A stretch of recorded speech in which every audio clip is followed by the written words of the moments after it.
हम यहाँ पर बताएंगे पहले कदम को सफलता की सीढ़ी समझे। आत्मविश्वास संसार में विजय प्राप्त करने की कुंजी है। यदि आत्मविश्वास होगा तो सफलता स्वयं आकर कदमों को चूम लेगी। इस विश्व में बड़ी वस्तु यह नहीं है कि हम कहाँ हैं, बल्कि यह है कि हम किस दिशा में चल रहे हैं।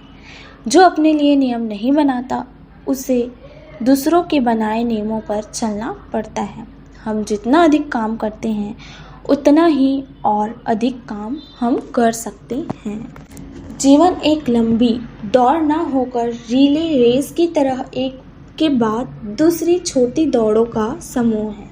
प्रवासी पक्षी बताते हैं कि लंबी यात्रा पहले कदम से आरंभ होती है। 100 तक गिनती बोलने या सीखने के लिए 1, 2, 3 आदि की गिनती बोलना या सीखना आवश्यक है। किसी मंदिर की सीढ़ी पर चढ़ते समय पहली, दूसरी आदि के बाद दूसरी सीढ़ियों पर चढ़ना ही होता है। पर्वत की चोटी सदृश दुर्गम ऊंचाई पर पहुंचने के लिए टेढ़े मेढ़े चक्करदार रास्ते से होकर जाना पड़ता है। प्रायः साथ में अपना फावड़ा व कुदाल भी ले जाना होता है, जिससे आगे चढ़ने के लिए सीढ़ियों का निर्माण कर लिया जाए। इतना ही नहीं, मौसम खराब होने पर अथवा अंधकार हो जाने पर रास्ते में रुक जाने की भी नौबत आ जाती है।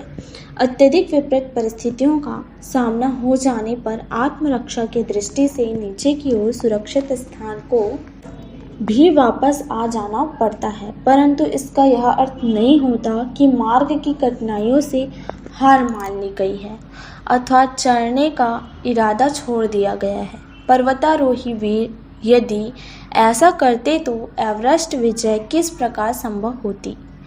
पूरे 50 वर्षों तक चढ़ने, रुकने, उतरने, फिर चढ़ने का क्रम चलता रहा था, अब भी चल रहा है। ध्येयतव्य यह है कि एक छलांग में सीधे ऊपर कोई नहीं पहुंच जाता है। सबको पहला कदम शुरू करना होता है। आरोही आगे बढ़ते हुए प्रत्येक कदम के साथ विजय की अनुभूति करता है और पूरे उत्साह के साथ अपने लक्ष्य की ओर अग्रसर होता रहता है। एवरेस्ट के प्रथम विजेता शेरपा तेनसिंह ने बताया करते थे कि वे कितने प्रयत्नों के बाद अंतिम सीढ़ी पार कर पाए थे। लक्ष्य कोई भी हो, उसकी ओर ले जाने वाली डगर पर एक के बाद दूसरा, तीसरा आदि कदम उठाने ही पड़ते हैं। साथ ही रास्ते में मिलने वाले झाड़ झकड़ों को भी साफ करते रहना होता है।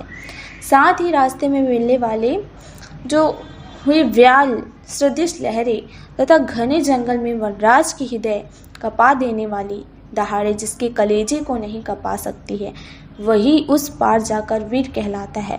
हम किसी भी लक्ष्य को प्राप्त करना चाहें, पहली सीढ़ी को पार करना ही होगा।